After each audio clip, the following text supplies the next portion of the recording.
The film begins with an assassin meeting a corrupt official to finish him off in the most painful way possible.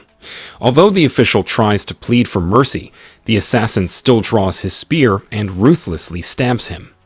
Elsewhere, we are shown a special forces unit conducting a capture operation. This mission is led by the head of intelligence of South Africa named Mole. They are tasked with capturing a former official named Johnny Klein, who was fired for defying his superiors and also for stealing secret files containing evidence of President Daza's corruption. Mole assigns field agent Tiger to break into Johnny's hiding place.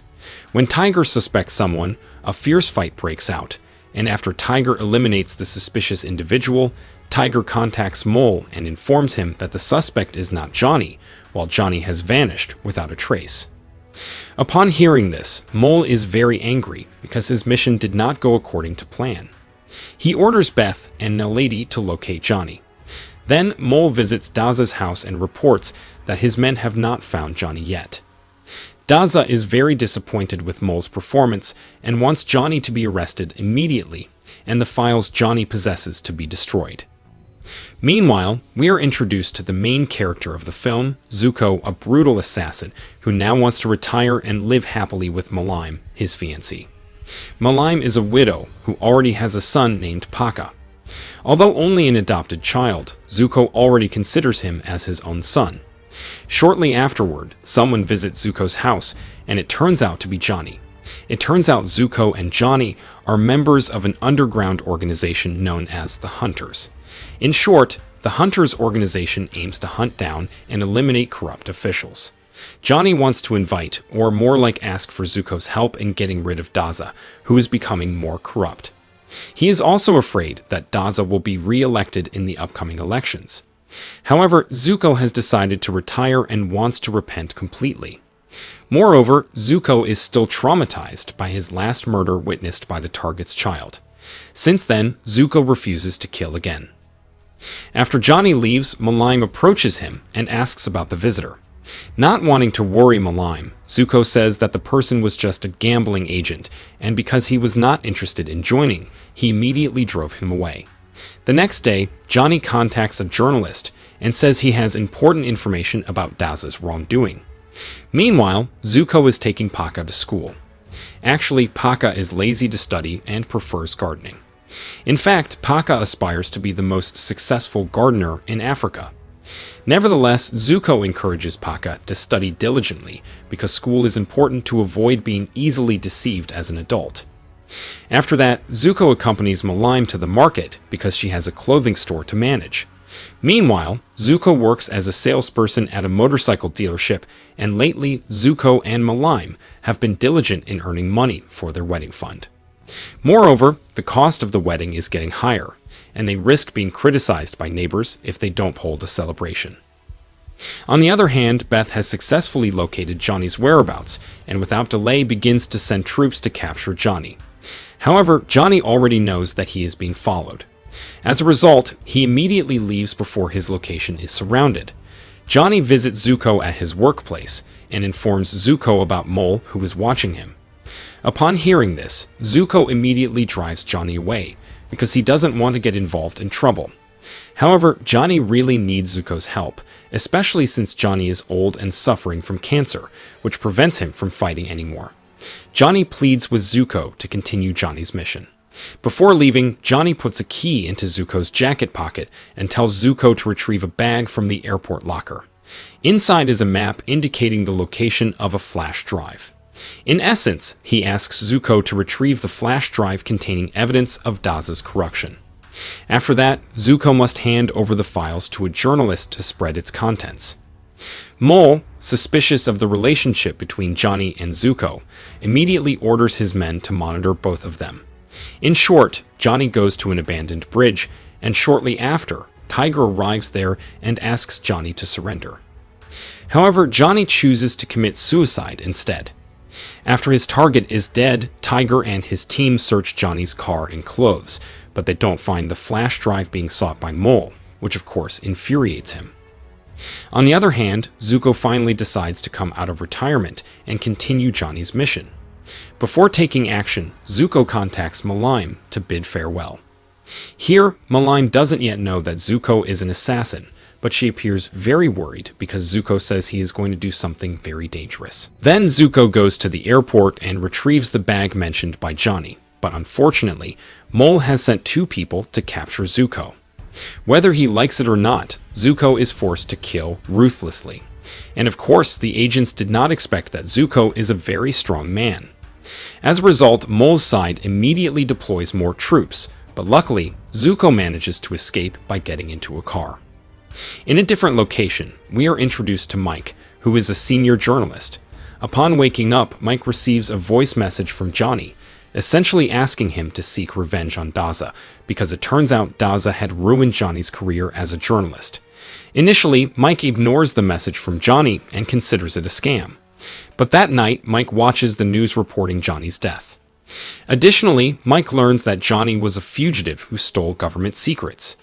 Spontaneously, Mike immediately goes to his office, which he had just set up after his old company went bankrupt. There, he finds an intern who is still working late, so Mike asks him to make bitter coffee. Since there's an intern working late, Mike instructs him to make bitter coffee. Then, Mike also asks the intern to gather all the information related to Johnny's death. Shortly after, Mike calls a police officer he knows and asks about Johnny's death. But strangely, the police station hasn't found any suspicions in the case yet, except that Beth has ordered the police to arrest Zuko, who is now considered a national fugitive. Meanwhile, Beth is checking Johnny's activities before his death through CCTV recordings. Johnny is seen visiting the house of a former foreign minister named Thandiu. Seeing this, Beth instructs her member named Naledi to report the recording to Mole. At the same time, Malign is seen overthinking and worrying about Zuko's safety. Besides worrying, she also realizes that Zuko has a secret job that she never knew about. When Pakka sees Malign's condition, he immediately comforts her and says that Zuko will surely be fine. Thanks to Pakka's words, Malign becomes slightly calmer, although she is still anxious in her heart. Not long after, Tiger's subordinates visit Malign's house, and without preamble, they forcibly drag Malign and Pakka. Upon arriving at the intel office, Tiger interrogates Malign about Zuko. Tiger also says that Zuko is involved in a crime because he stole state secrets. Therefore, Tiger asks about Zuko's current location. Although forced to speak, Malign chooses to remain silent because she has no idea at all. On the other hand, Beth suspects that Thandiwe is involved in Johnny's plan. Hearing this, Mole begins to be surprised because he didn't know about this information. Apparently, Naledi forgot to report this information, and from here, Mole and Beth begin to suspect Naledi's actions.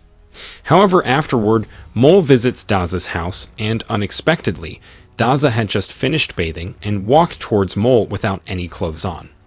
Of course, Mole immediately covers his face. Here, Daza already knew that Johnny had met with Thandiwe, who was none other than Daza's former minister. Daza then orders Mole to investigate Thandiwe as soon as possible. Besides giving orders, Daza also gives Mole photos of Mole's father, who once supported the authoritarian government in the past, and if the photos were spread, then Mole could be imprisoned and condemned by all South African people, because during the dark times in their country, they suffered greatly due to authoritarian leaders. So, whether he likes it or not, Mole has to obey all of Daza's orders to save himself. On the other hand, Zuko is hiding at his workplace. Then he opens the bag he took from the airport locker. Besides containing a map, it turns out there is also a phone prepared by Johnny inside. After checking the location on the map, Zuko immediately steals one of the motorcycles at his workplace to go to the border area to retrieve the flash drive. Then Zuko decides to take a short break while planning his next move. He then calls the number on Johnny's phone, and it turns out the person who answered the call is Naledi. It is revealed here that Naledi is a member of Alkebulan, who is undercover as an intelligence agent, and all this time, Naledi has often leaked information to Johnny. Naledi then informs Zuko that Johnny has been killed, and now Malign and Pakka have also been captured by Mole. Upon hearing this news, Zuko cannot contain his anger. However, Naledi assures him that she will protect Malign and Pakka, so for now, Zuko must focus on his main mission. After hanging up the phone, Zuko feels guilty for endangering his family. In fact, Zuko just wants to live peacefully and not deal with Alkebulan's plans anymore. However, at the same time, Zuko also remembers his oath of allegiance to the organization. The next morning, the intern informs Mike that the news about Johnny they made is now viral on the internet.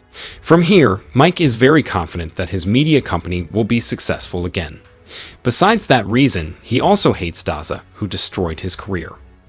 4 years ago, Mike investigated Daza's corruption case, and because of that action, the government quietly closed Mike's office.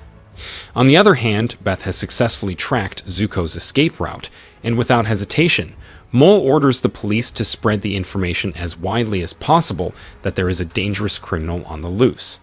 At the same time, Naledi secretly meets Malime in the interrogation room.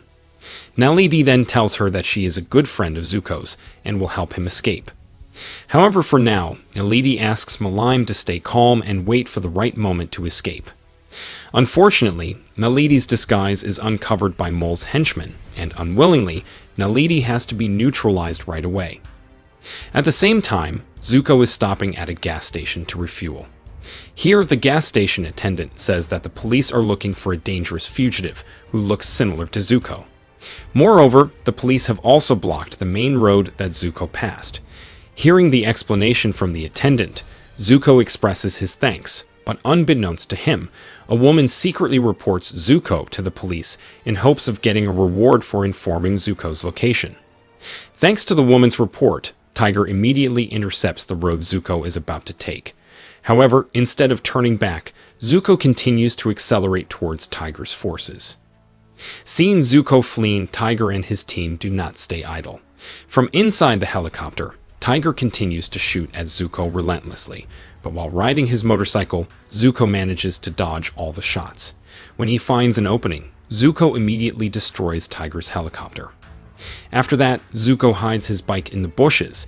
Then Zuko intends to go to Tiger and his team's headquarters to slaughter them all, so there will be no more obstacles in his way. Meanwhile, Naledi and Malime try to escape from the intelligence office. Unfortunately, Malime falls from the building and dies instantly. To avoid Mole, Naledi is forced to leave Malime's body behind and immediately find a hiding place. Here, Naledi feels very guilty for not being able to help Malime. To finish her mission quickly, Naledi contacts Thandiwe, who works with her organization. Naledi is then asked by Thandiwe to immediately meet Mike, because for now only that journalist can help spread evidence of Daza's corruption.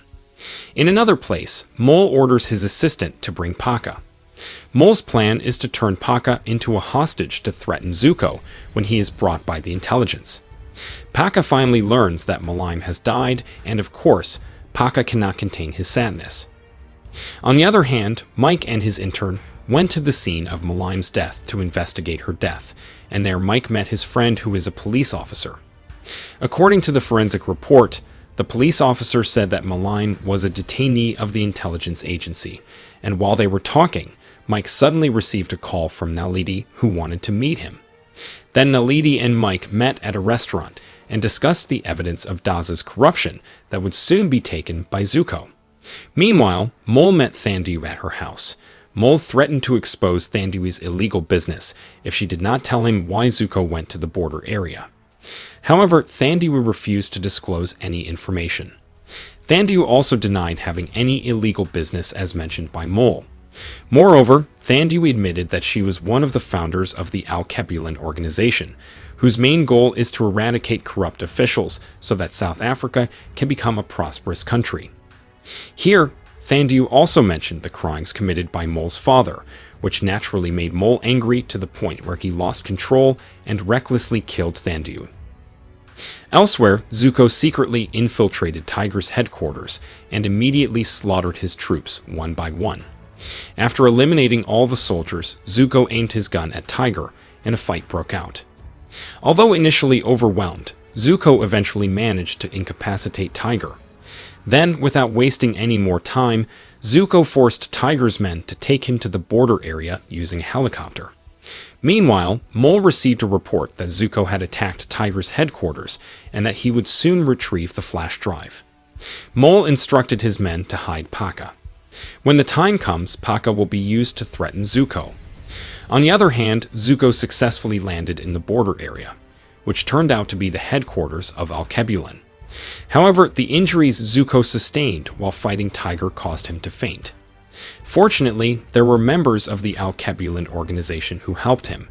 When Zuko recovered, he immediately took the flash drive and prepared to return to South Africa. Before leaving, one of the Alkebulan members gave him a spear, which turned out to be Zuko's signature weapon when he was still active as an assassin, and supposedly, this weapon was passed down from ancestors and has high damage.